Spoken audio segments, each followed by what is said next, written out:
5 ನಿಮಿಷದಲ್ಲಿ ಮೂಲಂಗಿ ಸಾಂಬಾರು ಸಿಂಪಲ್ಲಾಗಿ ಫಾಸ್ಟಾಗಿ ಹೇಗೆ ಮಾಡೋದು ಅಂತ ನೋಡೋಣ ಬನ್ನಿ. ಈಗ ಒಂದು ಕುಕ್ಕರಲ್ಲಿ ತೊಳೆದಿರೋ ಅಂಥ ತೊಗರಿಬೇಳೆ ಹಾಕ್ಕೊಳ್ಳಿ. ಈಗ ಈರುಳ್ಳಿ, ಟೊಮೊಟೊ, ಹೆಚ್ಚಿರೋ ಮೂಲಂಗಿ, ಇದಕ್ಕೆ 2 ಸ್ಪೂನ್ ಎಣ್ಣೆ,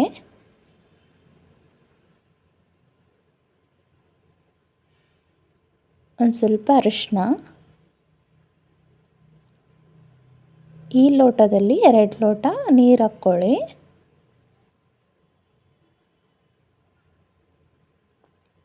ಈಗ ಕುಕ್ಕರ್ ಕ್ಲೋಸ್ ಮಾಡಿಕೊಂಡು ನಾವು ಇದನ್ನು ಬೇಯಿಸ್ಕೊಳ್ಳೋಣ. ಈಗ ನೋಡಿ, ನಾನು ಸ್ಟವ್ ಹಚ್ಕೊಂಡು ಕುಕ್ಕರ್ ಅದ್ರ ಮೇಲೆ ಇಡ್ತಾಯಿದ್ದೀನಿ. ಈಗ ಅದೆಲ್ಲ ಬೆಂದು ವಿಷಲ್ ಬರ್ತಾ ಇದೆ.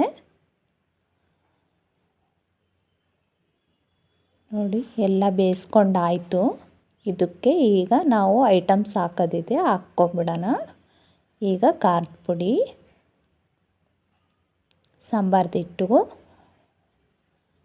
ರುಚಿಗೆ ತಕ್ಕಷ್ಟು ಉಪ್ಪು, ಇದಿಷ್ಟು ಹಾಕಿ ಮಿಕ್ಸ್ ಮಾಡ್ಕೊಂಬಿಡಿ. ಇದು ರೆಡಿ ಆಯಿತು. ಈ ಸೈಡಿಗೆ ಇಟ್ಬಿಡಿ. ಈಗ ಇನ್ನೊಂದು ಪಾತ್ರೆ ತಗೊಂಡು ಪಾತ್ರೆ ಬಿಸಿ ಆದಮೇಲೆ ಎಣ್ಣೆ ಹಾಕಿ, ಸ್ವಲ್ಪನೇ ಹಾಕಿ, ಜಾಸ್ತಿ ಹಾಕಬೇಡಿ. ಎಣ್ಣೆ ಕಾದಾದಮೇಲೆ ಜೀರಿಗೆ, ಸಾಸಿವೆ, ಕರಿಬೇವು,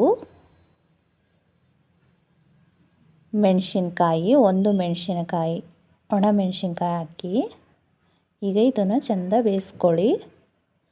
ಈಗಾಗಲೇ ರೆಡಿ ಮಾಡಿ ಇಟ್ಕೊಂಡಿದ್ವಲ್ಲ, ಅದನ್ನು ಇದರಲ್ಲಿ ಹಾಕಿ ನೀಟಾಗಿ ಮಿಕ್ಸ್ ಮಾಡ್ಕೊಳ್ಳಿ. ಇಷ್ಟೇ ಸಾಕು ಅಂದರೆ ಬಿಡಿ. ನನಗೆ ಇನ್ನೊಂದು ಸ್ವಲ್ಪ ತೆಳ್ಳ ಬೇಕಂತ ಇದಕ್ಕೆ ನೀರು ಆ್ಯಡ್ ಮಾಡ್ಕೊತಿದ್ದೀನಿ. ನೀರು ಆ್ಯಡ್ ಮಾಡಿಕೊಂಡು ಕುದಿಯೋಕ್ಕೆ ಬಿಡ್ತಿದ್ದೀನಿ ಮಿಕ್ಸ್ ಮಾಡಿ. ಈಗ ಕುದಿಯುವಾಗ ಒಂದು ಸ್ವಲ್ಪ ಕೊತ್ತಂಬರಿನೂ ಹಾಕ್ಕೊತಾ ಇದ್ದೀನಿ.